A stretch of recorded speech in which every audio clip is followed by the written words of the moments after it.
मैं शालिनी शुक्ला, जनहित टाइम्स में आप सभी का स्वागत है। करते हैं चर्चा बिहार की जातीय जनगणना को लेकर।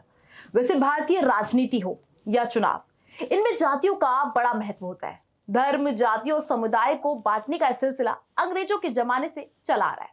जब जरूरत पड़ती है इन्हें ठोक कर पीट कर एक कर लिया जाता है और जरूरत के अनुसार ही इन्हें फिर से बांटने में सारी ऊर्जा झोंक दी जाती है। वही ताजा मामला बिहार का है, जहां बिहार की नीतीश कुमार सरकार द्वारा कराई जा रही जातीय जनगणना पर पटना हाईकोर्ट ने रोक लगा दी है। वह इससे मुख्यमंत्री नीतीश कुमार और डिप्टी सीएम तेजस्वी यादव की सरकार को बड़ा झटका लगा है। वैसे बता दें कि बिहार की सत्ताधारी पार्टियां आरजेडी और जेडीयू कांग्रेस देश भर में जातीय जनगणना के लिए जोर लगा रही है। वैसे तो बिहार में तो इसकी शुरुआत भी हो गई थी। सभी बिहार के टीचर्स पढ़ाना छोड़कर जातीय जनगणना में लगा दिए गए थे, लेकिन वहीं अब पटना हाईकोर्ट ने इस पर रोक लगा दी है। सबसे पहले जानते हैं कि आखिरकार हाईकोर्ट ने जातीय जनगणना पर क्या कुछ कहा है। आपको बता दें कि जो जातीय जनगणना के आंकड़े हैं, उन्हें पटना हाईकोर्ट ने सुरक्षित रखने का निर्देश दिया है। वहीं पटना हाईकोर्ट के मुख्य न्यायाधीश ने आदेश दिया है कि जातीय जनगणना को तत्काल प्रभाव से रोका जाए।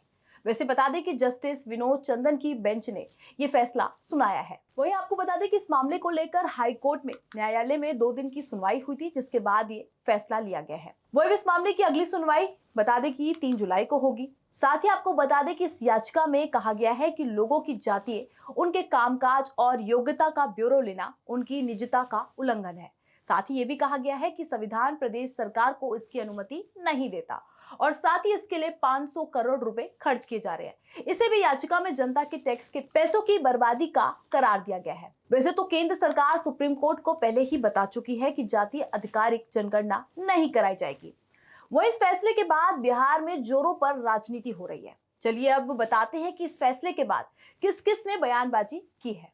तो आपको बता दें कि आरजेडी के सुप्रीमो लालू प्रसाद यादव ने अब इस पर बीजेपी को आड़े हाथों लेते हुए करारा हमला बोला है। वहीं अब बिहार में मचे घमासान के बाद आरजेडी सुप्रीमो लालू प्रसाद यादव ने शुक्रवार को ट्वीट कर अपनी प्रतिक्रिया दी है। बता दें कि लालू प्रसाद यादव ने कहा कि जातिगत जनगणना बहुसंख्यक जनता की मांग है और ये होकर रहेगा। साथ ही ये भी कहा गया कि भारतीय जनता पार्टी बहुसंख्यक पिछड़े हिंदुओं की गणना से डरती क्यों है। जो जातीय गणना का विरोधी है वह समता, मानवता, समानता का विरोधी है। ऊंच नीच, गरीबी, बेरोजगारी, पिछड़ेपन, सामाजिक और आर्थिक भेदभाव का समर्थक है। देश की जनता जातिगत जनगणना पर बीजेपी की कुटिल चाल और चालाकी को समझ चुकी है।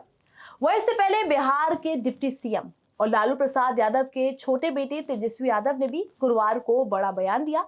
बता दें कि तेजस्वी यादव ने कहा कि जातीय आधिकारिक गणना लोगों के हित के लिए है। उन्होंने बताया कि इस सर्वे की मांग भी जनता की थी। इस सर्वे से फायदा ये होता कि गरीबी दूर करना, पिछड़ेपन को दूर करना और समाज के अंतिम पायदान तक सरकार की योजनाओं का लाभ कैसे पहुंचे, ये सब उसमें था। वहीं लोगों की आर्थिक स्थिति क्या है, ये भी शामिल किया गया था। ये सर्वे विशेष जाति को लेकर नहीं था, ये तो सबके लिए था।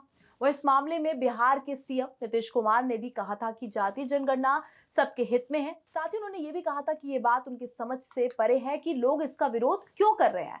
उन्होंने कहा था कि जातीय जनगणना से सबको फायदा होगा। इसके साथ ही सीएम नीतीश कुमार ने जातीय जनगणना नहीं कराने के लिए केंद्र सरकार पर भी निशाना साधा था। वैसे अब पटना हाई कोर्ट की सुनवाई के बाद बीजेपी सरकार नीतीश कुमार की सरकार पर हमलावर है।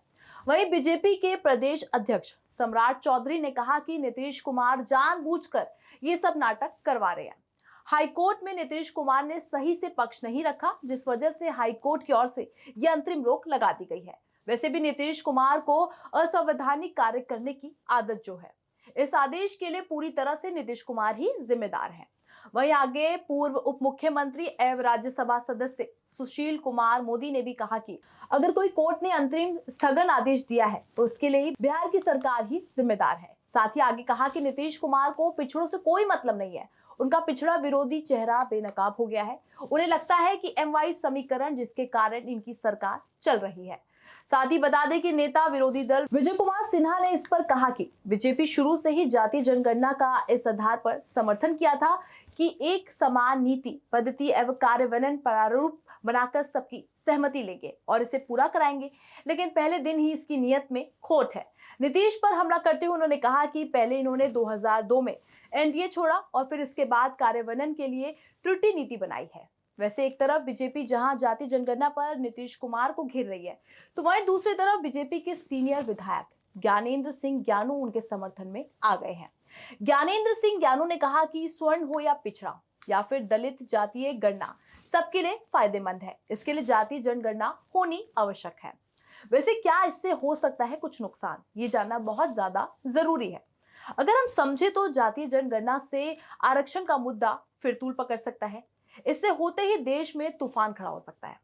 अगर इसके आरक्षण के मुद्दों को हवा मिली तो अपर कास्ट इसके खिलाफ खड़ा हो सकता है। दरअसल जातीय जनगणना से आरक्षण बढ़ा तो सबसे ज्यादा नुकसान अगड़ी जातियों के लोगों को ही होगा।